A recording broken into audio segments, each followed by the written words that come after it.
Assalamualaikum warahmatullahi wabarakatuh. Nama saya Faroso Komarudin dari UIN Sunan Ampel Surabaya, Prodi Ilmu Kelautan 20. Di sini saya akan menjelaskan mengenai salah satu spesies dari 3 hewan laut, yaitu bintang laut Archaster typicus, bulu babi Temnopleurus alexandri, dan tiram mutiara Pinctada maxima.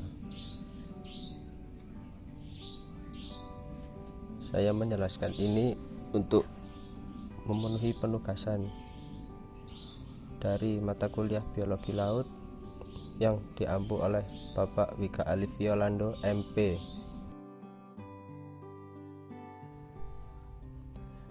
Bintang laut Archaster typicus adalah hewan di perairan khususnya laut yang mempunyai rongga tubuh sebenarnya dan sistem pencernaannya lengkap.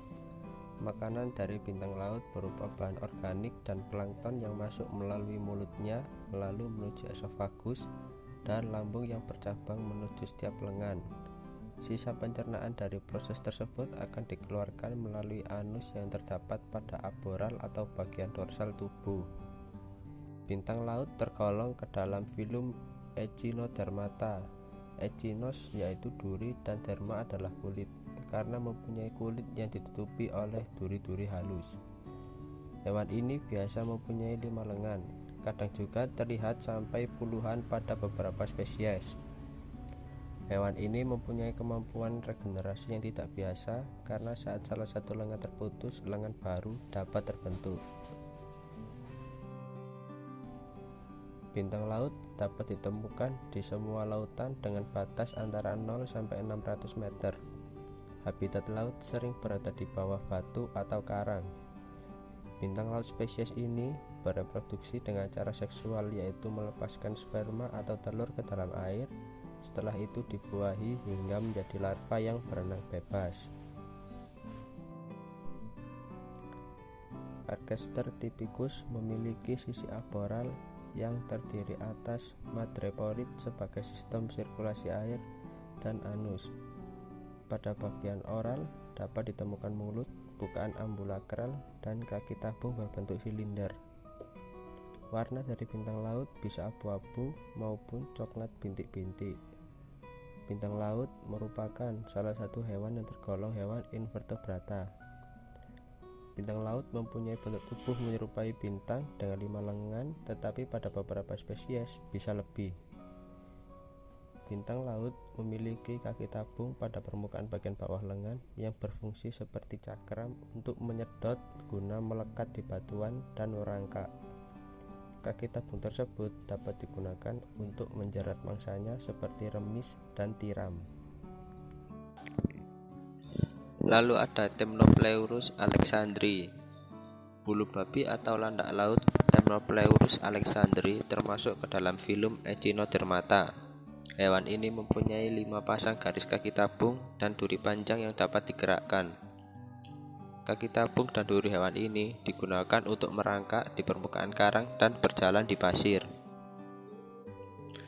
Hewan ini memiliki kaki tabung yang langsing panjang mencuat di antara duri-durinya. Duri dan kaki tabung digunakan untuk bergerak merayap di dasar laut.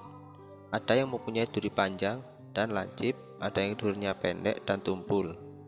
Makanannya terutama alga, tetapi ada beberapa jenis yang memakan hewan-hewan kecil lainnya di laut.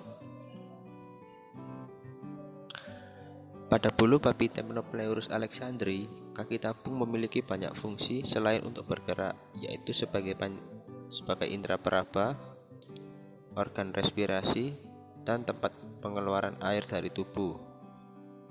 Hewan ini hidup di laut dangkal, laut dalam, dan tepi pantai. Bulu babi merayap di dasar perairan atau berdiam diri menunggu mangsa. Bulu babi terdapat beberapa manfaat yang dapat diambil, di antaranya adalah bagian gonad dan cangkangnya. Gonad bulu babi adalah telur yang merupakan sumber nutrisi untuk mengatur metabolisme, kolesterol, dan menurunkan tekanan darah. Sedangkan cangkang bulu babi dapat diolah menjadi tepung sebagai bahan pakan ternak. dapat digunakan sebagai pupuk bersama ususnya. Mengandung polihidroksi dan apelasterosida A dan B yang dapat digunakan untuk bahan obat. Ekstrak duri dan cangkangnya memiliki toksisitas terhadap artemia dan berpotensi sebagai anti kanker dan antimikroba. Dan yang terakhir yaitu Pinctada maxima. Tiram mutiara Pinctada maxima merupakan hewan yang mempunyai cangkang sangat keras dan tidak simetris. Hewan ini tidak bertulang belakang dan bertubuh lunak. Tiram mutiara menyukai hidup di daerah batuan karang atau dasar perairan yang berpasir dengan kedalaman 20-60 meter. Tiram mutiara mengambil makanan dengan cara menyaring pakan yang ada di dalam air laut, misalnya fitoplankton. Getaran silia pada insang menimbulkan arus air masuk ke dalam rongga mantel. Gerakan silia memindahkan fitoplankton yang ada di sekeliling insang dan dengan bantuan labial pulp atau melalui simpul bibir yang bergerak-gerak akan membawa masuk makanan ke dalam mulut.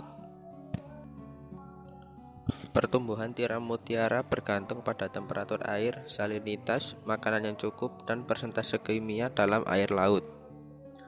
Adanya sedimen akibat banjir yang menyebabkan dasar perairan tertutup lumpur sering menimbulkan kematian pada tiram mutiara, terutama yang masih muda.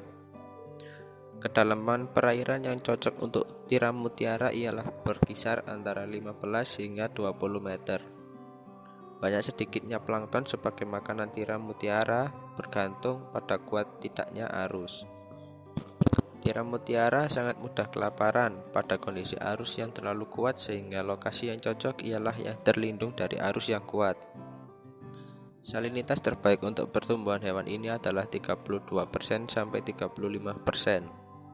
Sedangkan pada kadar di bawah 14% dan di atas 55% dapat mengakibatkan kematian pada tiram mutiara.